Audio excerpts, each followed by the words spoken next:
Hai teman-teman, perkenalkan nama saya Salmia Hani. Saya akan menjelaskan tentang bagian-bagian dari surat perjanjian kerjasama. Bagian yang pertama adalah judul. Setelah judul ada nama perusahaan. Seperti di contoh, saya menulis nama perusahaannya adalah Apron A Collection. Kemudian ada nomor surat.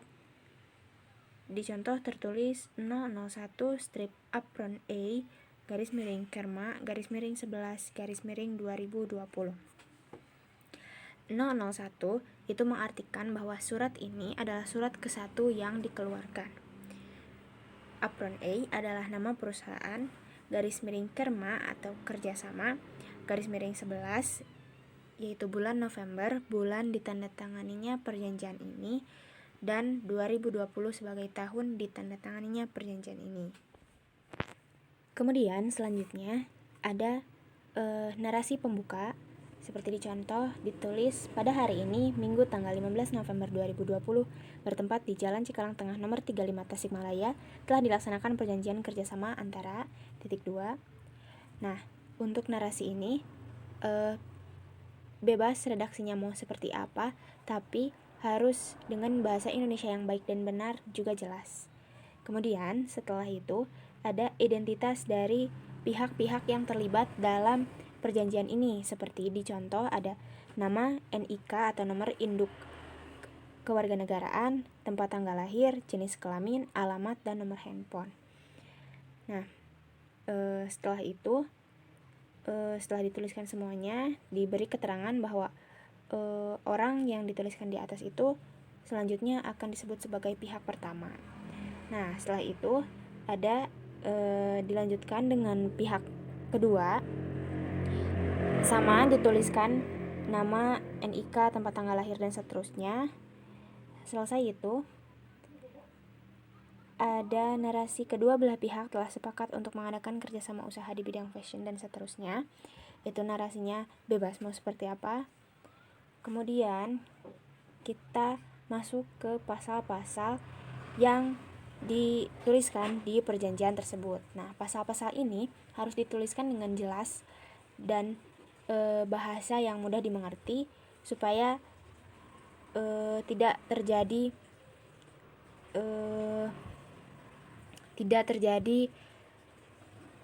miskomunikasi di kemudian hari. Seperti dicontoh ya, ada pasal 1 ketentuan umum. Pihak pertama selaku pemilik modal menyerahkan sejumlah uang tertentu kepada pihak kedua dan seterusnya. Kemudian pihak kedua juga menyerahkan sejumlah uang tertentu kepada pihak pertama untuk dipergunakan sebagai modal usaha dalam suatu usaha di bidang fashion dan seterusnya. Ya, pokoknya di pasal 1 ini dijelaskan tentang ketentuan-ketentuan umum yang akan disepakati pada perjanjian ini. Kemudian dilanjutkan dengan pasal 2 yang membahas tentang modal usaha. Nah, pasal 2 ini membahas tentang modal usaha yang disepakati oleh kedua belah pihak itu seperti apa. Dituliskan dengan jelas, nominalnya ditulis juga dengan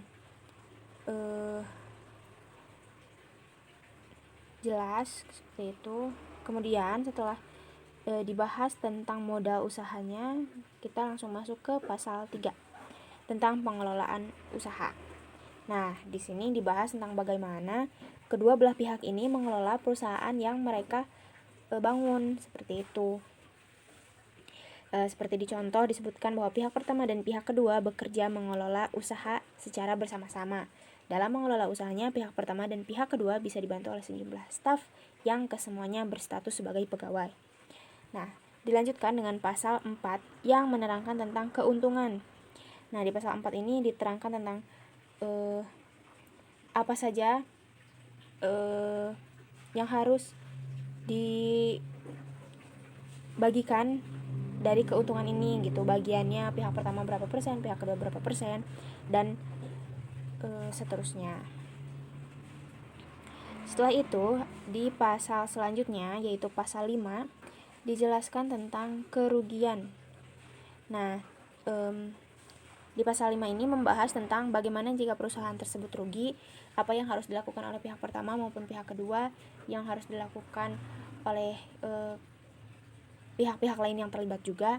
Nah, dijelaskan secara jelas di pasal 5 ini. Ya, narasinya bisa dilihat di contoh.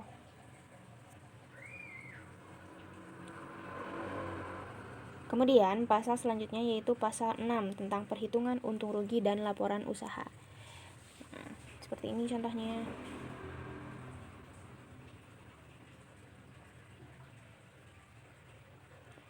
Nah, kemudian di pasal 7 membahas tentang jangka waktu bersyarat. Jadi, pasal 7 ini membahas tentang jangka waktu perjanjian ini aktif atau jangka waktu perjanjian ini disepakati gitu. Jadi seperti kontrak perjanjian ini mau sampai kapan harus disebutkan dalam perjanjian supaya jelas kapan kontrak ini atau kapan perjanjian ini akan berakhir. Nah, kemudian di pasal 8 ini membahas tentang hak dan kewajiban dari pihak pertama dan pihak kedua supaya tidak terjadi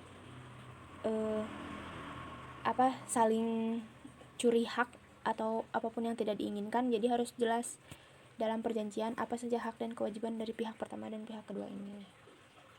Seperti itu.